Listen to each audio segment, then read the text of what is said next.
I really came here to listen and to see what questions you might have. I mean, we can click off. You know all the, you know all the facts and the figures. We've spent a good part of our year talking about safety.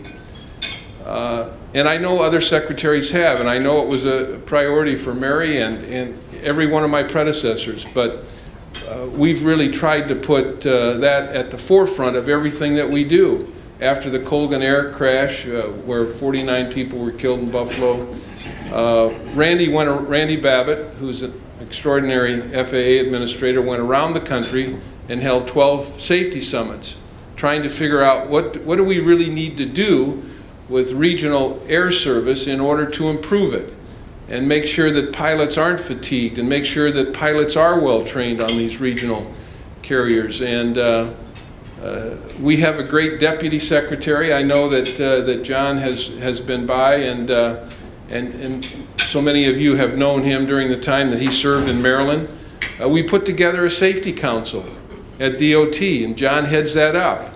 And that safety council meets on a regular basis to talk about what we should be doing at the department to make sure that safety continues to be our #1 priority. I think the tarmac rule that we put out so that people don't have to sit on an airplane for more than 3 hours has a lot to do with safety, the safety of people that are sitting on an airplane. And all of these things are controversial, but they're all done under the umbrella of safety, because that's really what we think is our #1 mission at DOT. I know all of you in this room think it's working with you on rebuilding and building infrastructure, but we really have focused on this safety. I think if you look at what we said during the Toyota hearings, again, it's about safety. And the last thing we were going to allow to happen is for any of our people at NHTSA who have worked very, very hard and very professionally to get thrown under the bus by anybody that said that we were asleep at the switch.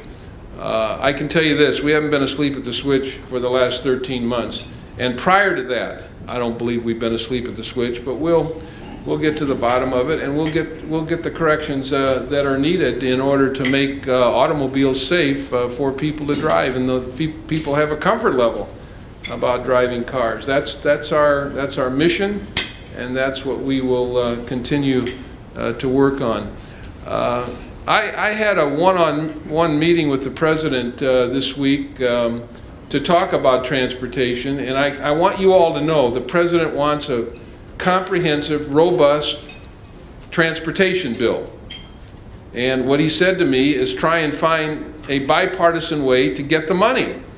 Look, we like a lot of the things that are in Jim Oberstar's bill. It's a good bill.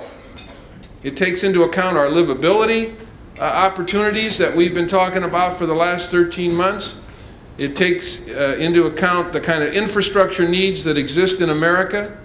The only problem is it costs about $450 billion. And you all in this room know that kind of money doesn't currently exist. And the Highway Trust Fund is deficient to take care of all the needs that all of us want to accomplish, because people are driving less and driving more fuel-efficient cars. And the President has said he doesn't want to raise the gas tax. And I know it's easy for people who are not elected to talk about raising the gas tax, because people that are not elected don't have to face the voters. But in a bad economy, when unemployment is just below 10%, we are not going to be talking about raising the gas tax, at least from the microphone that we speak from. And it's just very difficult when people are out of work and can little afford to even put a gallon of gasoline in their tank to be talking about raising the gas tax.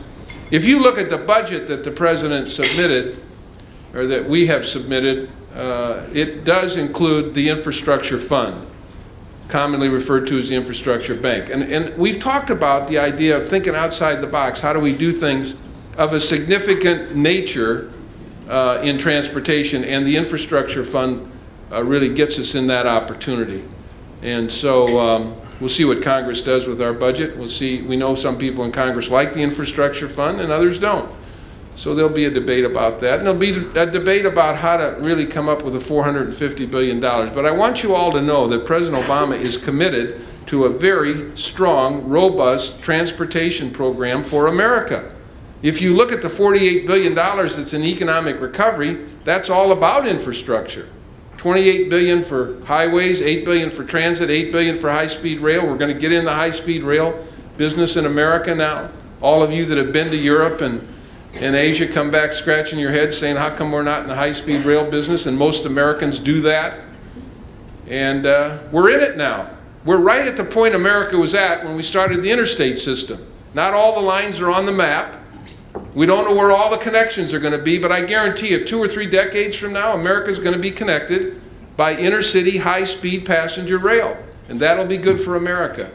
And I know you're all in the highway and business of, connecting the country and making sure. We're not giving up on our highways. We're not giving up on the interstate system. Victor hears all the time, how come you're always talking about high-speed rail and you're not talking more about highways? And we're not giving up on the highways. Look we've made a huge investment. Why would we do that?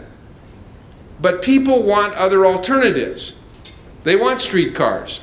They want more transit. They want more light rail. I've been to, last year, maybe 36 states and 70 cities. And wherever I go, people say, I want to get out of congestion, I want different alternatives, and that's what we're really talking about when we talk about the whole livable communities opportunities. And so we can do both, and we can have a good mix of both. So I want you to know we appreciate the leadership of this organization. You are the leaders in your states and in your communities. We'll continue to have a strong commitment to you and the work that you do. And obviously, we believe in what you're doing. And we've had our people here almost the entire time of your conference. And we feel like we're full partners with you. So that won't change. And we look forward to continue to working with you on your priorities, which are our priorities too.